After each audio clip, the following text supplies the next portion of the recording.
हाँ, ये देखते हैं आज का हमारा नेक्स्ट टॉपिक है। रामधारी सिंह दिनकर की रचना है।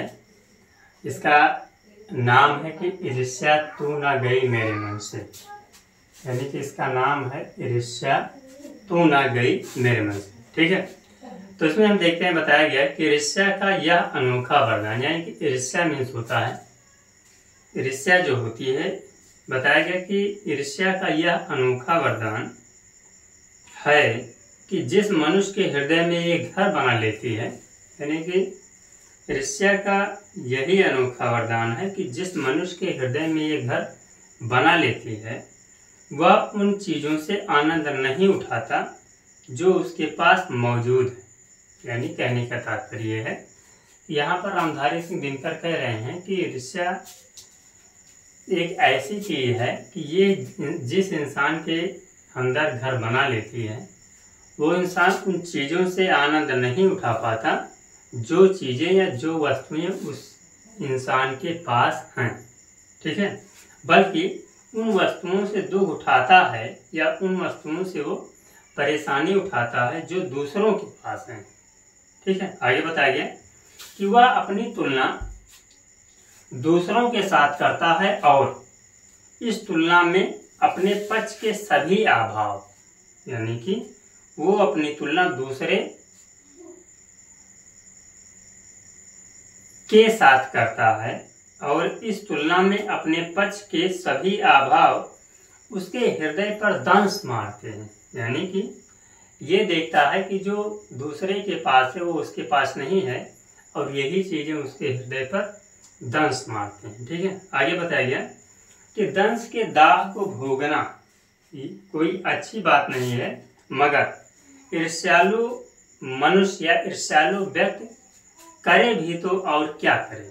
ठीक है, आदत से लाचार होकर उसे यह वेदना या उसे यह दुख उठाना ही पड़ता है।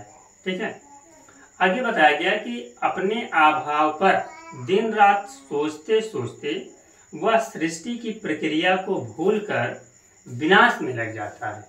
क्यों? क्योंकि विनाश में लग जाता है और अपनी उन्नति के लिए उद्यम करना छोड़ देता है। यानी कि अपनी उन्नति करने के लिए, आगे बढ़ने के लिए जो उद्यम या जो धंधा वो करता है उसे छोड़ देता है और दूसरों को हानि पहुंचाने को ही अपना श्रेष्ठ कर्तव्य समझने लगता है। ठीक है, यानी कि वो ये समझता है कि जब हम दूसरों को हानि पहुंचाएंगे तब हम जाकर के और खुशी या प्रसन्न रहेंगे। ठीक है, आगे बताया गया कि ईर्ष्या की बड़ी बेटी का नाम निंदा, यानी कि जहाँ ईर्ष्या होती है वहीं निंदा होती है। ठीक है, क्योंकि ईर्ष्यालु व्यक्ति ही निंदनीय कार्य करता है। आगे बताया गया जो व्यक्ति ईर्ष्यालु होता है वही बुरे किस्म का निंदक भी होता है। ठीक है, यानी दूसरों की निंदा वह इसलिए करता है कि इस प्रकार दूसरे लोग जनता अथवा मित्रों की आंखों से गिर जाएंगे। कहने का तात्पर्य है कि वो ईर्ष्यालु व्यक्ति दूसरों के, यानी कोई अच्छे व्यक्ति की निंदा दूसरे व्यक्ति से इसलिए करता है क्योंकि वो व्यक्ति जनता या उसके मित्रों की आंखों में गिर जाएगा या गिर जाएंगे और उसका स्थान रिक्त हो जाएगा। ठीक है, उस पर मैं अनायास ही बैठा दिया जाऊंगा।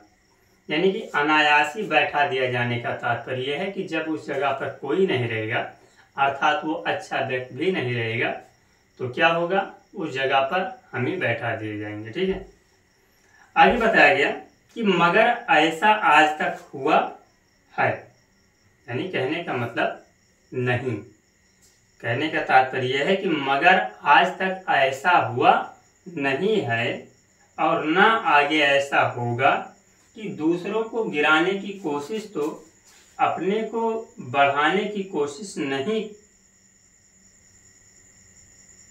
कही जा सकती। यानी कहने का तात्पर्य है कि अभी तक आज तक ऐसा नहीं हुआ है और ना ही आगे ऐसा होगा कि दूसरों को गिराने की कोशिश तो अपने को बढ़ाने की कोशिश नहीं कही जा सकती।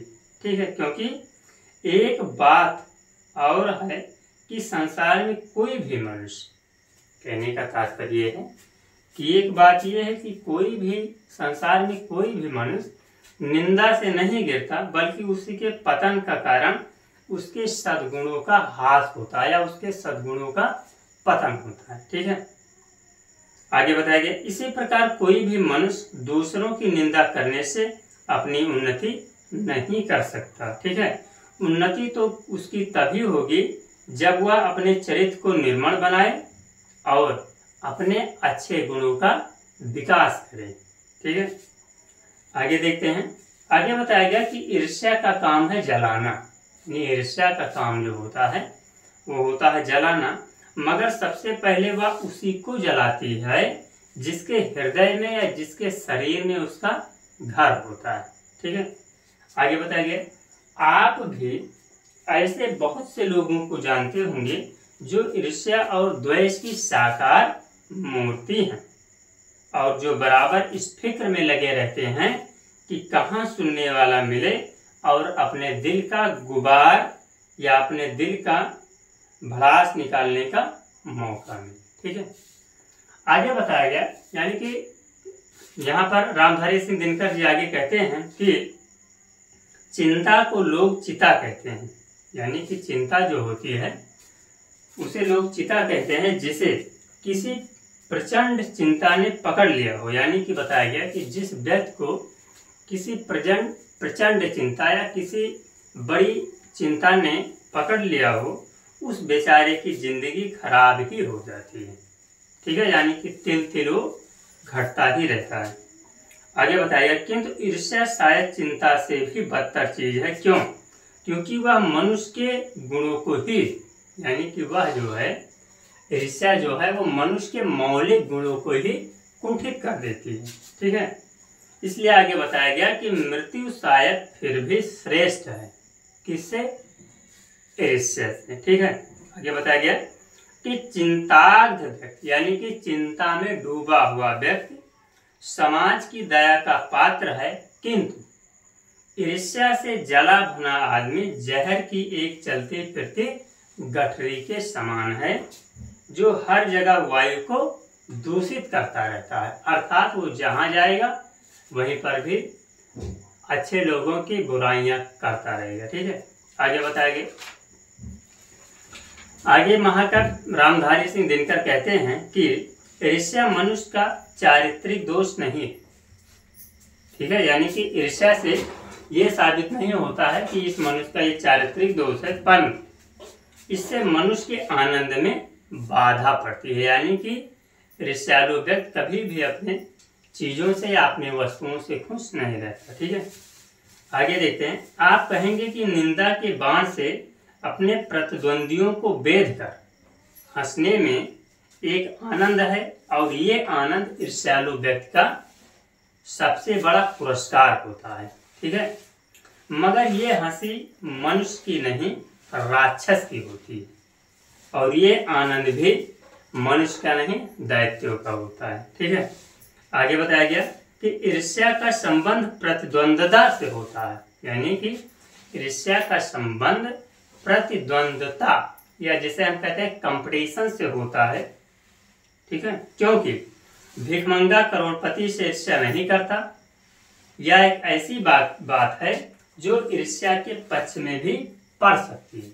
ठीक है, क्योंकि प्रतिद्वंदता से या कंपटीशन से मनुष्य का विकास होता है। ठीक है, उसका विनाश नहीं होता है। आगे देखते हैं। आगे बताया गया कि ईश्वरचंद विद्यासागर अपने तजुर्बे से कह चुके हैं कि तुम्हारी निंदा वही करेगा जिसकी तुमने भलाई की होगी, यानी कि जिसकी तुमने भलाई की होगी वही इंसान तुम्हारी निंदा करेगा।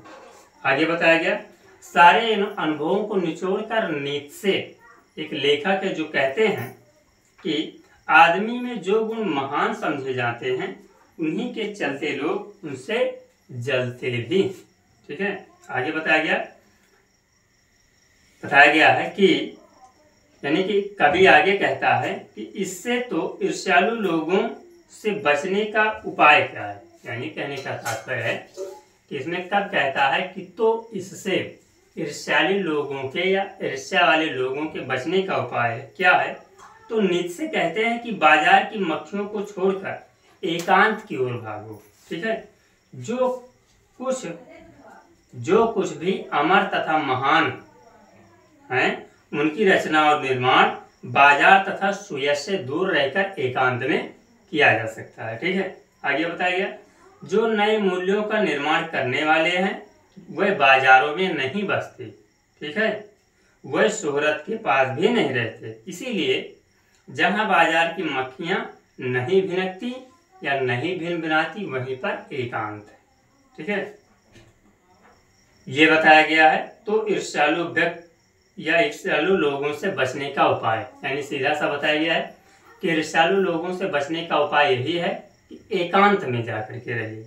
दूसरा क्वेश्चन है कि यह तो ईर्ष्यालु लोगों से बचने का उपाय हुआ, किंतु ईर्ष्या से आदमी कैसे बच सकता है? तो इसमें कवि कहता है कि ईर्ष्या से बचने का उपाय मानसिक अनुशासन, यानी कि अपने मन को उसको अनुशासित में रखिए। दूसरा बताया गया, जो व्यक्ति ईर्ष्यालु स्वभाव का है उसे फालतू बातों के बारे में सोचने की आदत छोड़ देनी चाहिए कि मेरे पास क्या है, उसके पास क्या है, उसके पास या कोई वस्तु है तो मेरे पास क्यों नहीं है। ठीक है, इन सारी चीज़ों को के बारे में सोचना छोड़ देना चाहिए। और जिस दिन उसके भीतर ये जिज्ञासा आएगी कि हम यदि उसके पास कोई वस्तु है उसकी पूर्ति हम पॉजिटिव ढंग से या सकारात्मक विचार से कैसे कर सकते हैं, उसी दिन से वह ईर्ष्या करना कम कर देगा और उसका जो जीवन है वो सुखमय हो जाएगा। ठीक है, तो ये तो था हमारा लेसन ईर्ष्या तू ना गई मेरे मन से, जिसके रचयिता हैं या जिसके रचना रामधारी सिंह दिनकर जी। ठीक है।